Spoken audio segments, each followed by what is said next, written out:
চুলকানি, খুশকি আর মাথার ত্বকের ইনফেকশন নিয়ে কি আপনি দুশ্চিন্তায় আছেন?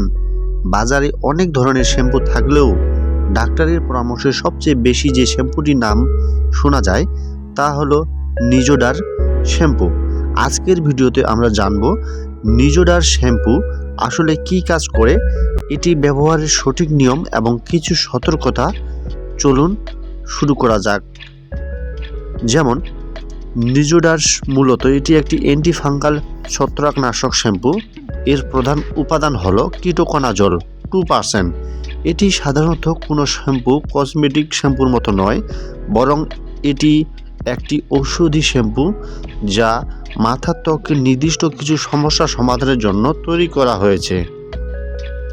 যেমন এটি খুশকি মূলত দূর করে এবং মেলাসেজিয়া নামক ত্বকের ধ্বংস করে। যারা দীর্ঘদিনের জেদি খুশকি ভুগছেন তাদের জন্য এটি সাধারণত খুব কার্যকর।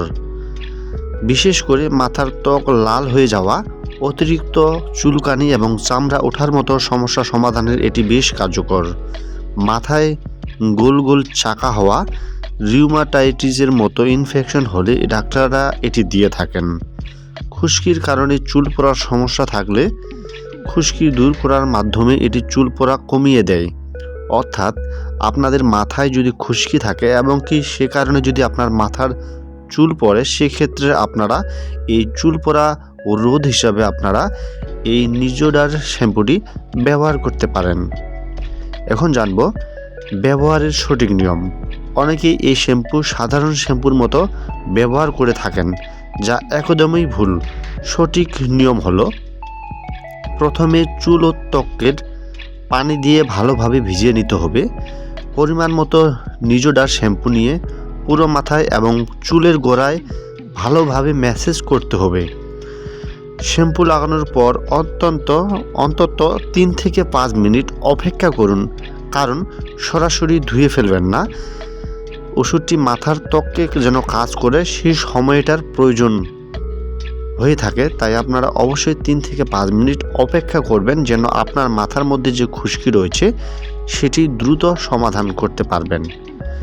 যেমন 5 মিনিট পর পরিষ্কার পানি দিয়ে কিন্তু আপনাকে ধুয়ে ফেলতে হবে।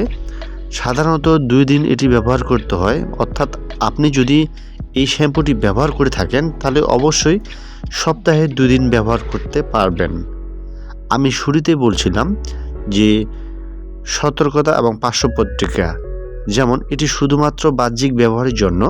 চোখ বা নাকে গেলে দ্রুত পানি দিয়ে ধুয়ে ফেলতে হবে।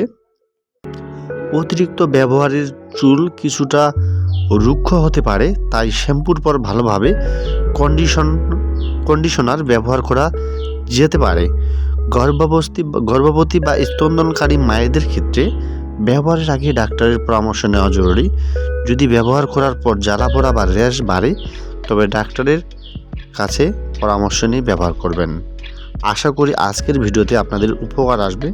মনে রাখবেন এটি একটি ঔষধি শ্যাম্পু, তাই দীর্ঘমেয়াদী সমস্যা সমাধানের জন্য অবশ্যই একজন চর্ম বিশেষজ্ঞ পরামর্শ নিন। ভিডিওটি ভালো লাগলে লাইক দিন এবং আমাদের চ্যানেলটি সাবস্ক্রাইব করে রাখুন।